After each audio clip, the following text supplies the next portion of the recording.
Wacha niseme moja ya mwisho tu, kwa vile ni muhimu watu waelewe ile safari ambaye, na nasikia vijana wengine hapa wenye tumesaidia hapa kupata kazi. Hapa kuna kujanga vijana zaidi ya 40 kila siku wakikaa hapa kutafuta kazi na wanapata kazi.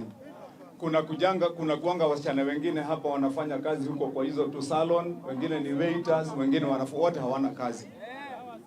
Hii safari itakwisha vile nimesema, kwa mapenzi yake Mwenyezi Mungu, na itaisha vizuri kwa vile Mungu ako upande. Ile mbio mimi nimepelekwa, na nimesema niseme hivyo kwa vile mtu asione kama hii masaibu imeanzisha hapa.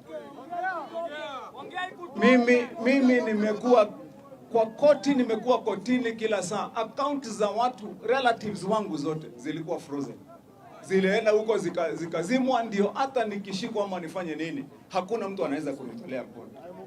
Tumeteseka na hao watu. Sasa baada ya hiyo mnaona tena walikuja huko kila siku. Nimekuwa na wageni huko, watu wa EACC, watu wa nani, kila saa kwa nyumba yangu, kwa ofisi, ndio kazi zifanyike.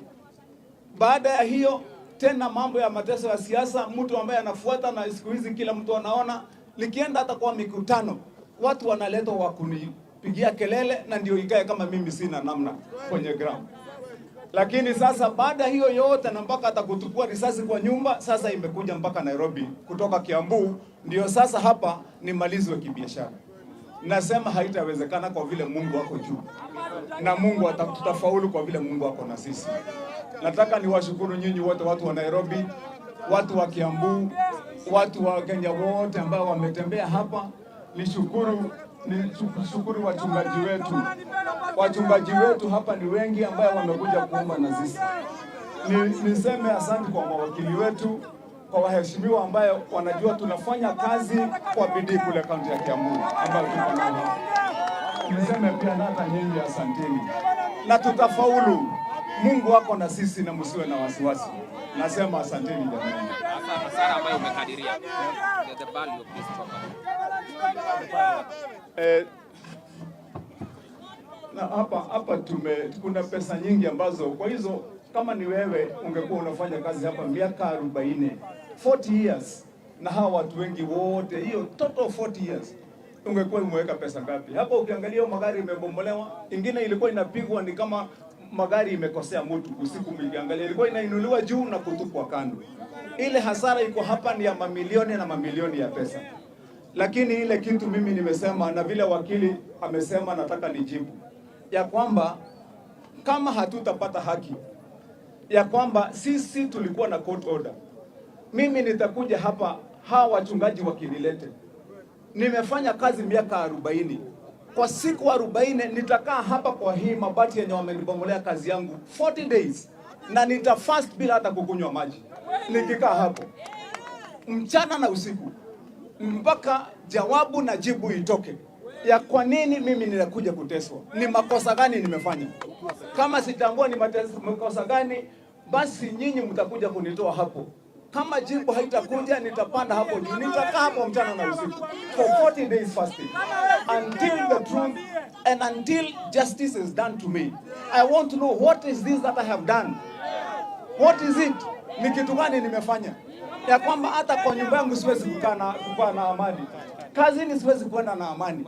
Sasa mpaka hata hapa kazi Nairobi siwezi kukuja na amani, siwezi hata kwenda kwa mikutano zangu, kazi siwezi fanya. Ni makosa gani jameni nimefanya ambaye kila saa lazima niandamwe? What is it? Yeah.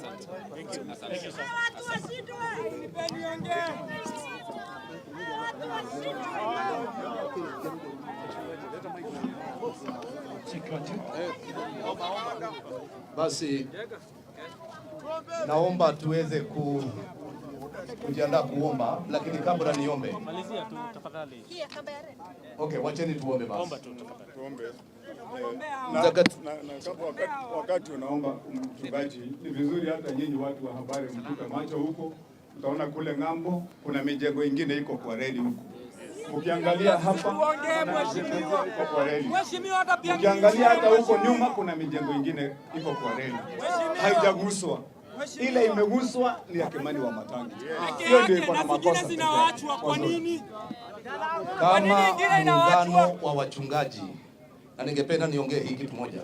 Tulikuwa na speech ya pamoja kwa niaba ya wachungaji wote wa Kiambu. Mimi naongoza mlengo wa makanisa mbalimbali, tumekuja pamoja kama wachungaji pale Kiambu, na sisi tumesimama kwa haki na kiongozi wetu gavana.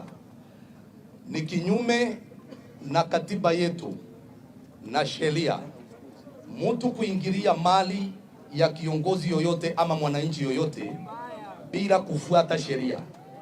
Na tunataka kutangaza hapa kama wahubiri, sisi tumepewa nguvu na Mwenyezi Mungu na tuna mamlaka, tunafanyanga kazi nayo kutoka juu. Waliofanya uhaini huu hata kama uliundwa usiku, Mungu huyu aliye juu